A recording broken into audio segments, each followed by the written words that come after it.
नाव काय? दिनेश तुळशीराम काळे. आज आपण या कल्याण डोंबिवलीच्या महापालिकेमध्ये निवडणुकीच्या सामोरे जात आहेत. ते नेमकं कोणतं धोरण आहे त्याच्या मागचं? गावांचा विकास. आता जर बघायला गेलो तर आपल्या या खेड्यामध्ये जे आतापर्यंत राजकारणी लोक आहेत, ग्रामपंचायतीचे सरपंच वगैरे, माजी सरपंच वगैरे, हे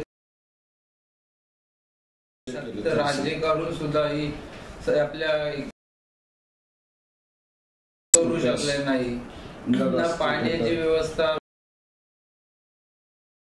ना काहीच नाही, गटारी पण नाही, ना कसली फवारणी, ना कसलं काही.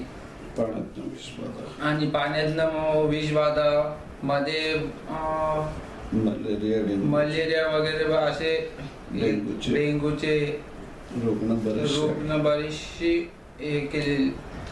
हे सगळं बघून आणि हे ग्रामपंचायतीवरती सलग 10 ते 12 वर्ष सत्ता होती. आम्ही राष्ट्रवादी पक्षामध्ये माझा मुलगाही काम करत होता. पण त्या गावाचा विकास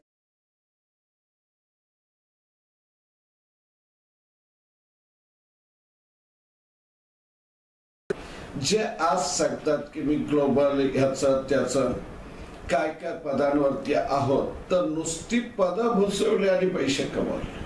ह्याच्या पलीकडचा त्या गावाची अवस्था, आज आपण एखाद्या झोपडपट्टीत गेलो तर तिथे रस्ते मिळते, गटर मिळते, डीडी फवारणी होत असेल, स्वच्छता आहे, फुटपाथ झालेले आहेत, पदपात झालेले आहेत, सगळं काही तिथे झोपडपट्टीत आहे. पण या दावडी गावाची आज समस्या अशी आहे की दावडी गावात कुठेही रस्ते नाहीत. फक्त मेन 2-4 रस्ते सोडले तर बाकी चिखलातनच 12 महिने, म्हणजे उन्हाळ्यातही चिखलातनं चालायचं.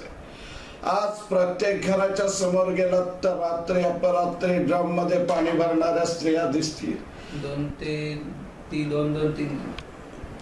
स्त्रिया दिसतील. माझ्या आया बहिणी रात्र जागून पाणी भरत असतात. याला कारण कोण? जलकुंभ आपल्या दावडीला झालेला असताना फक्त बिल्डर लोबीला पाणी पुरवणं, त्यांना पाहिजे तशी लाईन देणे. पण यांना विदाऊट प्रेशर, म्हणजे लहान मुलगा मुक्त असं त्यांनी पाणी भरत राहायचं आणि भांडणं करायचं, पोलीस स्टेशनला जायचं पाण्याविषयी. आपसमध्ये बायांची भांडणं होतात, माझा नंबर आलाय. त्याच्यातनच त्या जलकुंभाच्या पाण्यातनं विषबाधा झाली. जवळजवळ 1200 ते 1500 लोक बिमार झाले. आज ह्याची सत्ता असताना, ह्यांचं सरपंच असताना, जलकुंभ असेल तिथे एक वॉचमॅन असला पाहिजे की नाही, ही साधी समज. हे जर आम्हाला राजकारणी किंवा स्वतःला सरपंच किंवा याचे कृषी उत्पन्न बाजार समितीचे काय काय बोलतात, हे सगळी पद भूषवल्यानंतर ह्या लोकांना जर हे कळलं नसेल तर ह्यांना पुन्हा ह्या निवडणूक समोर असा माझ्या मनाला प्रश्न पडला. देवाणघेवाण किंवा दंडोके राष्ट्रवादीतनं बीजेपीत गेले, काही बीजेपीतले अपक्ष राहिले. आज तिथे दोन्ही पक्षांचे उमेदवार आहेत, शिवसेना आणि बीजेपी. तर शिवसेनेचा जो उमेदवार आहे तो अंबरली गावातला आहे. मला वाटतं त्याला दावडे आता माहिती झाली असेल. आणि माझा जन्म जरी आजद्यात झालेला असेल तर माझी शेतीवाडीपासून संपूर्ण ह्या गावाच्या एक परिवारातला सदस्य मला जवळून ओळखतो. उत्तर